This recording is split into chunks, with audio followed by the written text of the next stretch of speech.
এই দর্শনটা এভাবে বেড়ে গেল কেন? এই দর্শন তো সরকার কুচিতেই বন্ধ করতে পারবে না। আপনি আপনার মেয়ে কিভাবে করতে বের হচ্ছে এটা দেখছেন না, আপনারা শুধু দর্শকের বিচার করবেন। দর্শনের বিচার করতে তো 90 দিন লাগে না, দর্শনের বিচার 2 দিনের মধ্যে করাই সম্ভব।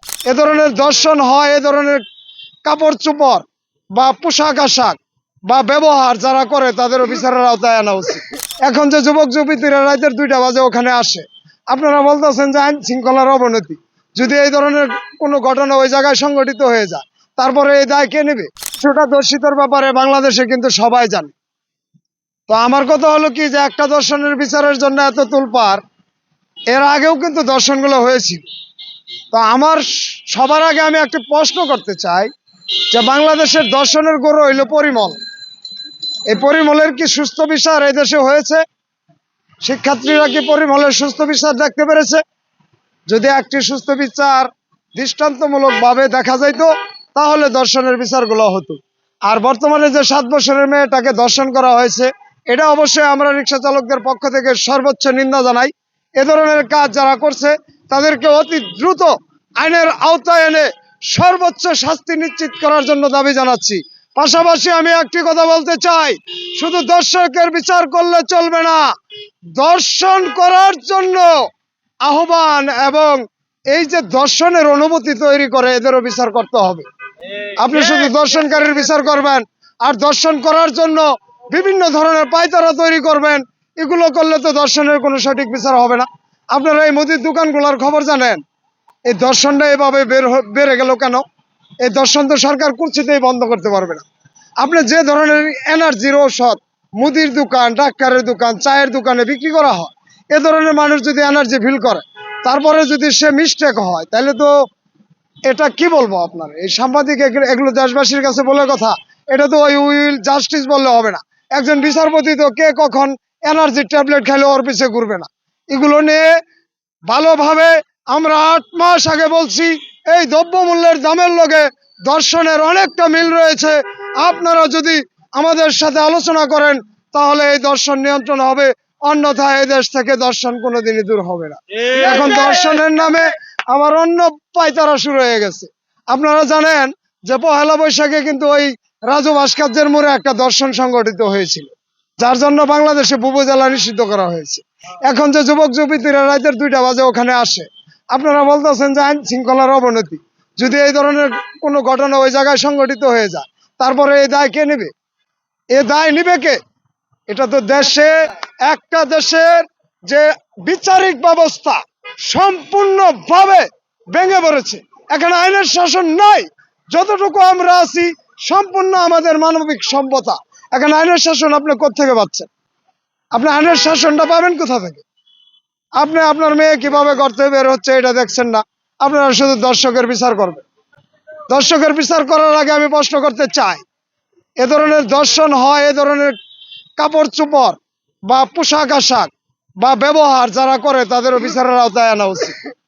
আমি শুধু দর্শনকারীদের কথা কি বলবো, এই দর্শন আর দ্রব্যমূল্য নিয়ে এই দেশ হয়েছে পরে তো মিছিল মিটিং হইতেছে, কিন্তু আর কি যৌতিক কোনো প্রতিকার দেশবাসী দেখতে পেরেছে?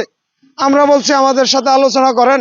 এই দর্শনের লগে যানজটের লগে, এই দর্শনের লগে মাদকের লগে, এই দর্শনের লগে দ্রব্যমূল্যের দামের লগে, এই দর্শনের লগে এই সড়ক দুর্ঘটনার লগে সম্পূর্ণ মিল রয়েছে। তাহলে আপনারা একটা কিভাবে সমাধান করবেন? আপনারা দেখছেন যে আমাদের দেশে শিক্ষকেরাই প্রথম দর্শক হিসাবে রূপান্তরিত হয়েছে। যে অভিভাবকের কাছে আপনি সন্তান দিবেন, তাকে লেখাপড়া করে গর্বিত বানানোর জন্য, তাকে যদি সে গর্ভবতী করে দেয়, তারপরে দর্শনের বিচার আপনি কি টিএসসির মোড়ে পাবেন? টিএসসির মোড়ে কি দর্শনের বিচার আছে? এর জন্য নিতে হবে একটি কার্যকারী পদক্ষেপ। আর এই কার্যকারী পদক্ষেপ নিলে যারা দর্শনের আওতার বাহিরে আছে তাদের সাথে পরামর্শ করতে হবে। কোন চালকটা দর্শনের বাহিরে আছে? বাংলাদেশে যাত্রী দর্শনের কি এটা আজকের কথা?